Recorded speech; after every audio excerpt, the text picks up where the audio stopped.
4টা সচেতনতামূলক সভা করা হবে।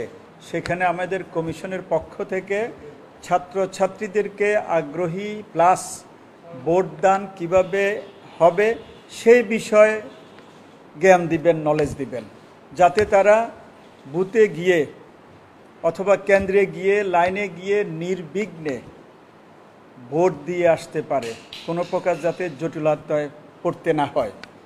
সেকেন্ড, আমরা এর ভিতর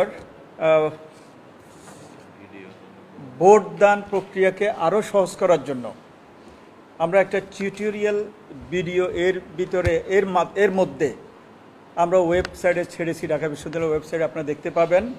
সেখানেও একজন ছাত্র একজন ছাত্রী বাস থেকে নেমে অথবা হল থেকে বের হয়ে ভোট কেন্দ্রে গিয়ে তারপর সেখানে পোলিং অফিসার এবং এজেন্টদের মোকাবেলা করে ব্যালট পেপার নিয়ে বুথে গিয়ে ভোট কিভাবে দিয়ে বক্সে ফেলে বের হয়ে আসবে সেই জিনিসটা দেখানো আছে।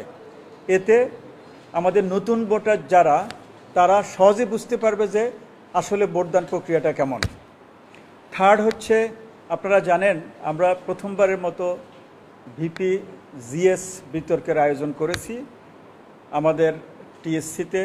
এটা কমিশনের পক্ষ থেকে আমরা ডিবেটিং সোসাইটিকে দায়িত্ব দিয়েছি। আজকে জিএস ডিবেট চলবে একটু পরে, এ বিষয়ে প্রফেসর শামীম রেজা আপনাদেরকে বলবেন। আর টাস্ক ফোর্সের আমাদের একটা জরুরি মিটিং আছে আজকে সন্ধ্যায়। আমাদের কাছে অনেকগুলো অভিযোগ আসছে, এ বিষয়ে আমি প্রফেসর রব্বানী স্যারকে বলবো একটু বলার জন্য।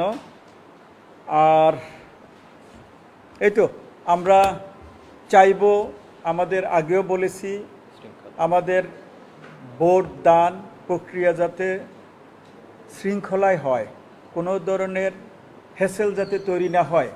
আমরা লাইন, ভোটিং টাইম এবং বুথে কতক্ষণ সময় লাগবে সেটার আইডিয়া আপনাদেরকে দিয়েছি। আমরা চাই না আমাদের কোনো ছাত্র ছাত্রী অযথা লাইনে দাঁড়িয়ে থাকবে অথবা বুথে বসে থাকে সময় নষ্ট করবে, এতে ভোটিং প্রক্রিয়া ব্যাহত হতে পারে। আমরা ছাত্রছাত্রীদের প্রতি আমরা অনুরোধ রাখব, যার যতটুকু সময় লাগে অতটুকু সময়ের ভিতর যাতে ভোটদান প্রক্রিয়া শেষ করে অন্যকে সুযোগ দেওয়ার জন্য এই অনুরোধটুকু আমাদের প্রিয় ছাত্রছাত্রীদের প্রতি আমাদের থাকবে।